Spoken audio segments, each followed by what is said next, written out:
Hello everyone and welcome back to Let's Play Dragon Warrior 3. In the last part we came here back to summon Neo so we can check out the king, who's apparently being a bit of a prick, and we don't have access. Huh, the guards are actually being good in the series for once. Well, it's not like they have a service entrance that they'll just let us into because we say we're not who we are, right? They do? Oh boy.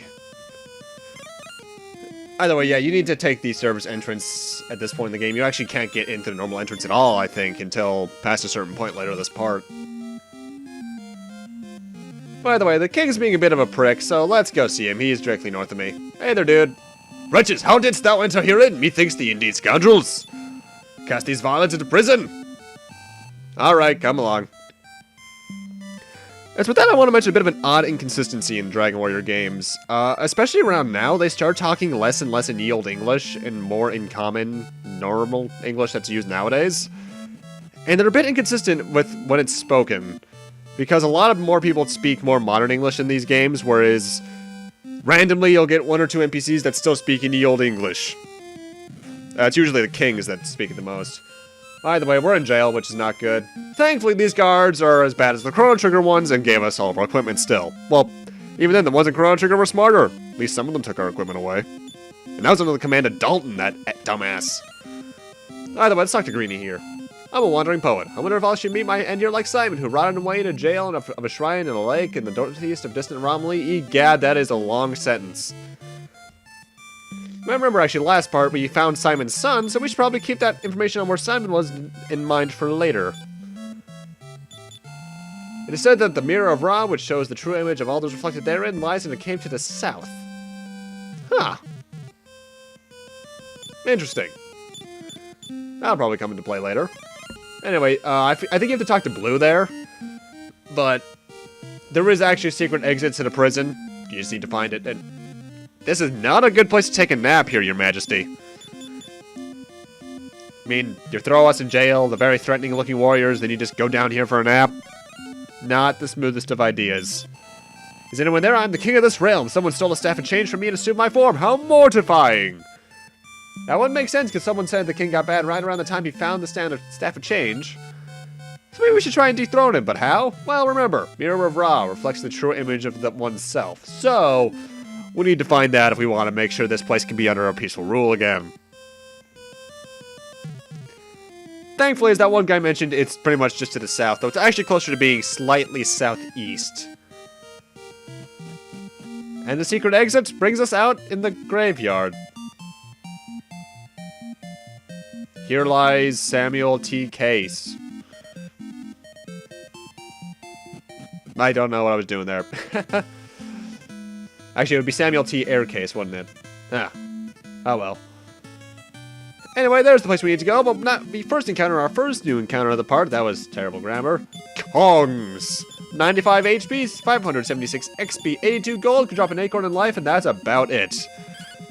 These guys are actually pretty good for level grinding. Watch out though, because they have fairly powerful physical attacks. If you were here earlier. If you're around my levels, you're good. I mean, before I did all my grinding to get the sage up to his 20s and such. Back when everyone was in the low 20s, these guys would do a decent chunk of damage. Give a good chunk of experience, though, which is good. And welcome to this cave, which I don't think actually has a name. We want to head east, or west first. And encounter the next new enemy, Skeletons. 75 HP, 1,124 experience points, 70 gold, can drop a broadsword. They can cast defense to lower your defense, and they get 2 moves per round. And they actually have really good physical attack on their own, so that's pretty deadly. And as for broadswords, I've already mentioned them. In fact, I think, no, they don't have them anymore, but we had broadswords. Broadswords, in case you still want one for some reason, have a 33 attack, can be equipped by hero, soldier, and merchants. They're pretty good for selling, though. They're good. 1,125 gold each, so if you want to get them and sell them, go right ahead. Oddly Gilgameshy, though, with their 6 arms. Either way, from this next fork, we actually want to head north, because a lot of the dead ends in this place either have worthless treasure or just dead ends, so just follow where I'm going if you want to get what you really want to get here, and then just cast outside.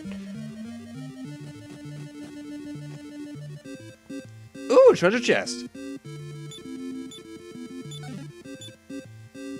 Ooh, a treasure chest. Ooh, piece of candy. Ooh, piece of candy. Yeah, this is a weird little instance in the game where there's a large line of treasure chests just baiting you in this one direction. It's kind of an odd design mentality, honestly. None of the stuff in it's really good. It's still a lot of low amounts of gold and fairly useless normal items like Wing of the Wyvern and I think a medical herb somewhere in there.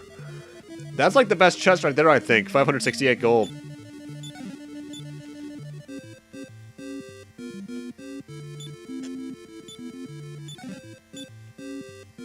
Get some, I suppose, decent sail bait, but eh. They put this fairly late in the game, too, because we're somewhere over halfway through. I want to say we are around the 2/3 point now, so, huh. Ooh, more treasure chests. What we got on these? Mimics! All 4 of these treasure chests are, in fact, mimics.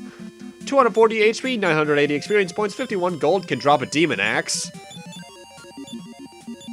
And they kind of suck, because they are very powerful. And they get 2 attacks per turn, if I recall.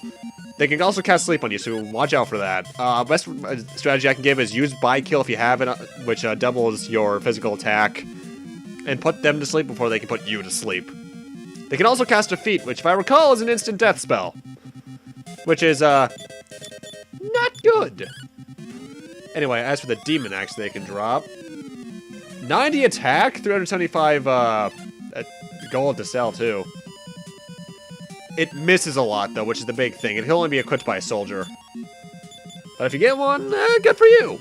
You actually got a fairly decent thing though. I honestly prefer to have accuracy over power. Yeah, all 4 of these chests are mimics. I don't feel like fighting more than one, so we're just gonna go back towards the stairs. In fact, we are back to the stairs. And we want to fall down this hole. Go down the hole. And here we get our main prize for this area. The Mirror of Ra. Yeah, not very hard to find. In fact, if you want to, you can just cast Escape at this point. Not Escape. That's a different game. You can just cast Outside at this point because you're pretty much done here. There's only one more item I really want to get because the rest of it's either gold or medical herbs or mimics or man-eater chests, I believe, are even in here. And once you know what, the next treasure I want is really close by. But once you know, right before I get into a random battle against Voodoo Shamans. Voodoo Shamans have 120 HP, 898 experience points, 114 gold, can drop a leaf of the World Tree, which as I mentioned is a revival item. And they cost Rob Magic, which is one of their most fatal things, which steals MP from you. And if one of their brothers fall, they can actually use Vivify to bring them back. And they can also call a Hork for help, as you just saw. Horks, I don't think we've actually run into one before. They have 98 HP, 160 XP, 18 gold, and can drop clothes. They're pretty much the general zombie ghoul enemy. And here we get the main item I'm here for, other than the Mirror of Ra, the Stone of Life. Stone of Life is similar to an item from the Persona series, where if you get an instant death spell cast on you, it can protect you from it, only it breaks after use. And now that we got the Mirror of Ra, we're back at the castle at night, because you might remember in the last part I talked to that old guy in the center of Samaneo, who said that at night, the king goes to sleep alone in his room. However, this is a bit of a trickier section than you might think. You can't go directly there, you have to find a shortcut. Because if you talk to anyone, especially guards, you get booted out of the area or even put back in jail, I believe. I don't know, I don't think I've ever gotten caught here. Either way, don't talk to guards, because if you actually go up to the north above the throne where the stairway to the king's room is, there's a guard blocking your way. Also, that guard there is supposed to has something interesting to tell you, but I forget what it is, and it's only really interesting if you don't already know what to go get. Which we do. So we want to head up these staircases. And then this staircase. And then this staircase. And fall down the bottom left hole. And that brings us right next to the king's room on the roof of the castle. Bit of an odd place for this, but okay. So let's use this on him. Let's use that Mirror of Ra on him, shall we?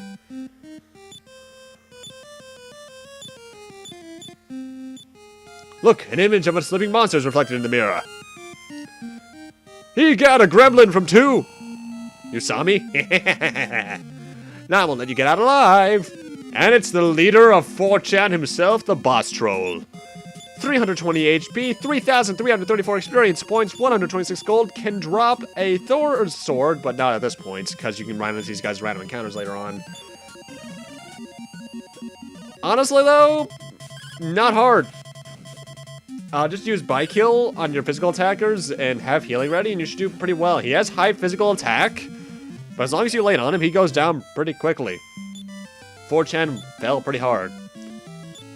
And the True King was rescued from prison and day breaks once again. And in the chest that the boss troll dropped, we get this Staff of Change. And you might remember that guy in that ice area wanted this, so let's go take it to him, but not immediately, because I want to do some other stuff first. Like now we're back at Alienhand. First off, though, there's one other thing you can do with the Staff of Change other than what you're required to do with it. With it, you can actually go back to the Elves village, the little hidden village of theirs, west of Noaniels, and turn into an elf. It looks more like a dwarf, though. And there, with that, you can actually use their store, and they actually have some decent stuff there. Like, you could buy wizard's rings there for 2,500 gold. The only place in the game I think you can buy them, too. Either way, welcome to this place. If I recall, this is Greenland, or Greenlad. And now that we're here, we want to immediately use the Lamp of Darkness, which I think I mentioned this before, but if you use it, it turns day into night. Because we need it to be night here to do stuff. Because you see, someone mentioned pirates earlier on. I think it was the old guy, actually, who gave us the Staff of Change. And if you talk to some other NPCs, they'll mention that the pirates live here. And if you come here during the day, you will find only really one person here other than that blue guy in the front who pretty much says the pirates only are here at night. And here's the boss, so let's go talk to him. Or her. Do you find it strange that I'm a woman be the boss? Your grammar is terrible, but yes. You get straight to the point, don't you? Ooh, I like that. Do you know the island of Luzami? It's from here, it's south and slightly west. God, that grammar was terrible. And what do you want to bet that if that was made today, Tumblr would still attack it? We probably came across the phantom ship because we used the Siler's thigh bone. We gave the bone to an old man in Greenland. Or this isn't Greenland? I thought this was Greenland. I forget what this area is called, honestly. Long ago, I once saw the phantom ship sailing the seas. Interesting. Phantom ships. I didn't know you were on Wind Waker. You're searching for an orb. Come to think of it, that was among the spoils of our thefts. Where do we put it? Now, if you use the echoing flute, you'll actually hear the echo. So there is one here. But it's not immediately obvious where it is unless you find it. You know what I mean? Like, gee, I wonder where it is. But you might not know that this is here your first playthrough, unless you're just exploring. But yeah, investigate there, push the boulder, investigate there, you find a stairway, and you find a little secret treasure trove. One of these is a pretty useless stat boosting item. I'm only really here for the red orb.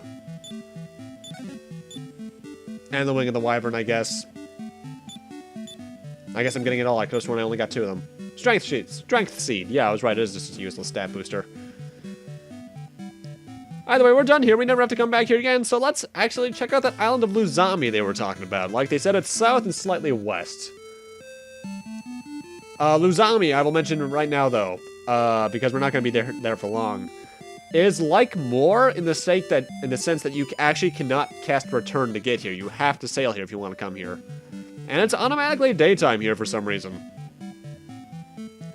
Anyway, you can talk to some people here. I'm only really going to talk to the 2 that are important. So let's do that.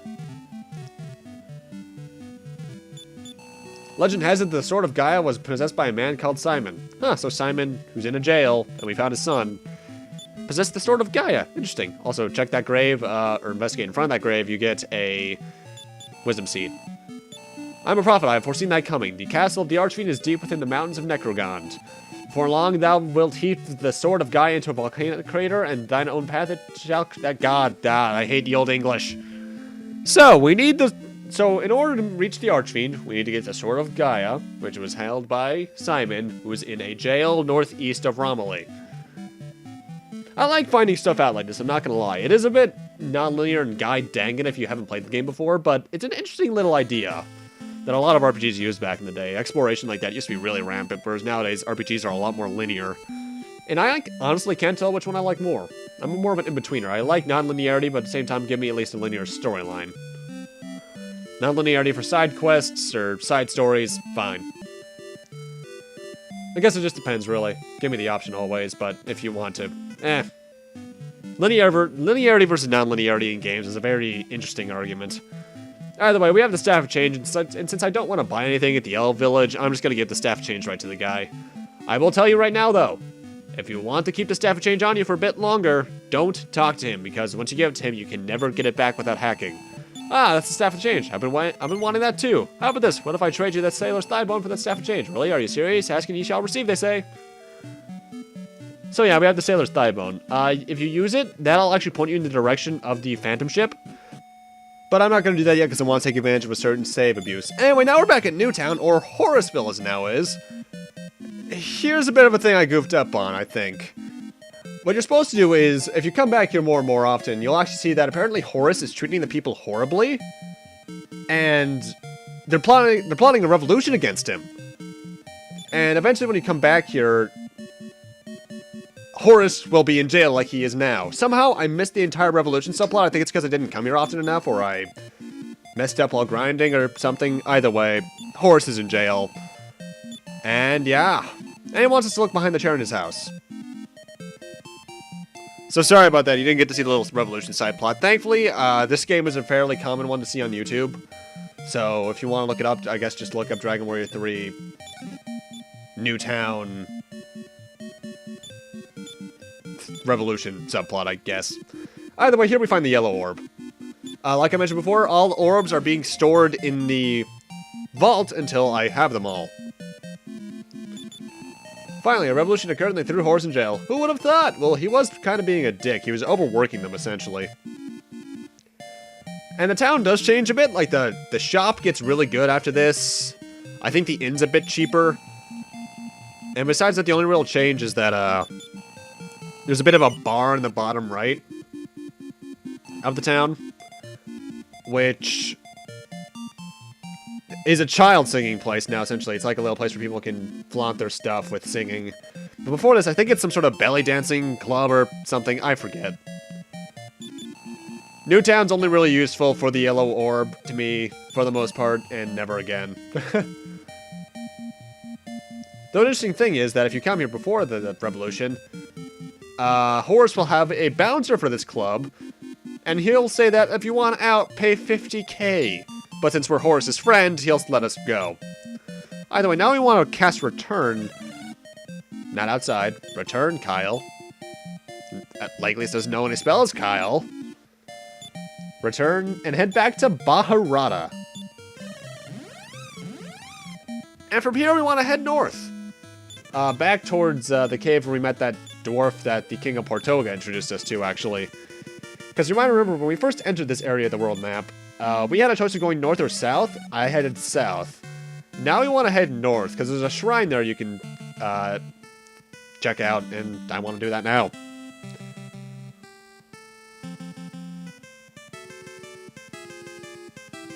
I do wish they varied the world map music a bit more. Because while I'll admit, I love the first Dragon Warrior 2 world map theme, I love how they changed it after a certain point. Same with Mother 1, how you have Pollyanna, and then, crap, what was the second one? Something Friends. Either way, we're in this shrine now, which is actually a Wayfarer's Inn. We want to talk to this person in this room, though. This is the Promontory of Olivia. This is where Olivia, despairing of her beloved lost in a storm at sea, hurled herself to her death. But they say that even now she cries out to ships that pass to call them back. If someone were to offer her an item belonging to her beloved Errol, her soul might be released. Rumor has it that the ship in which Errol sailed wanders as a phantom. So, are you seeing what we have to do here? We have to find the phantom ship. By the way, if you actually go through the door on the right, you'll actually find the way back to the Arctic Shrine through one of the warps. But with that, I'm going to need to end this off here. Thank you guys for watching, and in part 9, we'll be checking out that whole phantom ship ordeal and seeing what else we can do around the place. See you guys then!